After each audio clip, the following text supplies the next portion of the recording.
నమస్తే, నేను సిరి. దిల్ రాజు గారు సంక్రాంతి వస్తున్న సినిమాతోని కొంచెం ఒడ్డున పడ్డారనుకున్న టైంలోనే ఇప్పుడు ఏదైతే ఉందో ఐటీ రైట్స్ అయితే జరుగుతున్నాయి. సో అసలు ఏం జరిగింది, ఐటీ రైట్స్ ఎందుకు జరిగాయి సడన్గా అనే అంశాన్ని మనకు వివరించడానికి మనతో పాటు ఉన్నారు ప్రముఖ సినీ క్రిటిక్ దాసరి విజ్ఞాన్ గారు. నమస్కారం అండి. నమస్తే సార్, ఇప్పుడు చూస్తుంటే సంక్రాంతికి వస్తున్నాంకి 3 సినిమాలు అయితే రిలీజ్ అయ్యాయి. గేమ్ చేంజర్, డాకు మహారాజ్, ఇంకొచ్చేసి సంక్రాంతికి వస్తున్నాం. అయితే గేమ్ చేంజర్ సినిమా అనేది అయిపోయింది. డాకు మహారాజ్ ఇంకా సంక్రాంతి వస్తున్న సినిమాలు అయితే నడుస్తున్నాయి బాగానే, కలెక్షన్స్ పరంగా కూడా బాగా. అసలు సంక్రాంతి వస్తున్నాం అయితే వేరే లెవెల్ అనే చెప్పుకోవాలి. ఈ సంతోషం పడుతున్న టైంలో దిల్ రాజు గారి ఇంటి పైన ఐటీ రైట్స్, ఈ వార్త ఇవాళ చాలా వరకు చర్చనీయాంశమైంది. అట్లనే తేజస్వి గారిని కూడా, అంటే దిల్ రాజు గారి వైఫ్ని కూడా బ్యాంక్ తీసుకెళ్లి లాకర్లలో ఏమున్నాయని చూపెట్టాలని కూడా అక్కడికి తీసుకెళ్ళడం కూడా జరిగిందని చెప్పేసి మనకి చూస్తున్నాం. అసలు ఏం జరిగింది, ఎందుకు ఈ ఐటీ రైట్స్ సడన్గా నిర్వహించారు?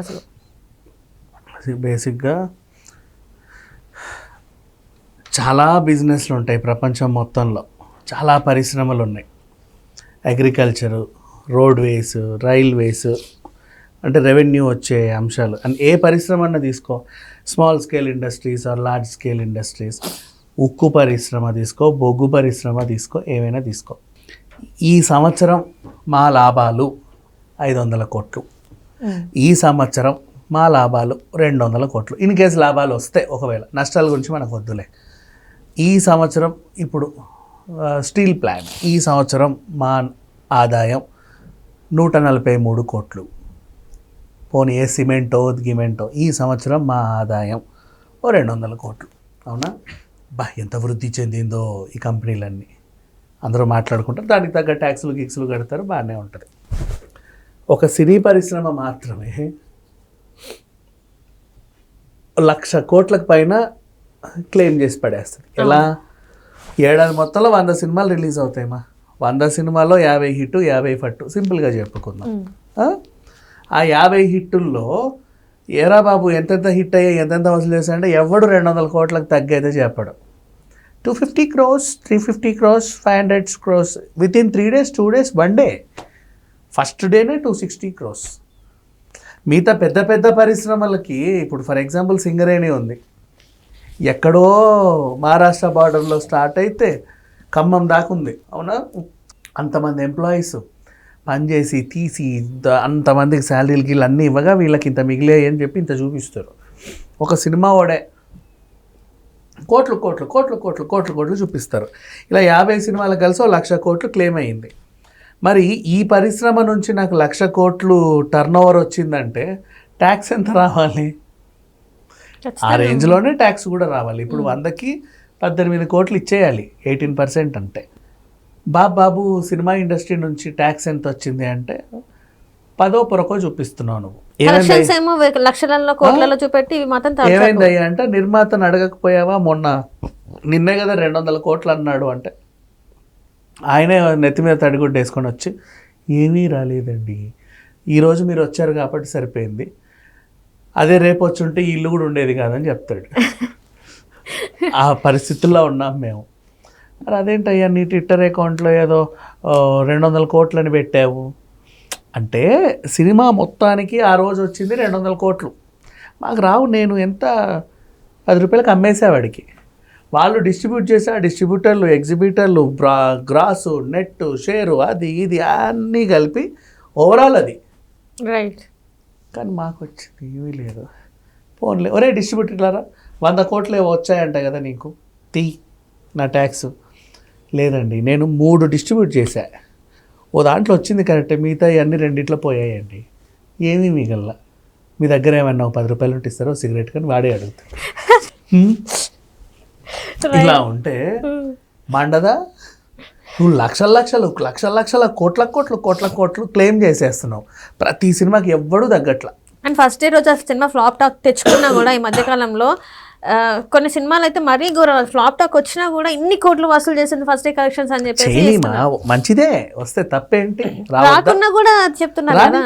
మంచి పరిణామం, అందరికీ రానివ్వండి. కలకలలాడుతున్నాయి. మరి ట్యాక్స్లో కూడా కలకలలాడాలి కదా. వీళ్ళు వచ్చి బాబు ట్యాక్స్ అంటేనే అంటావు.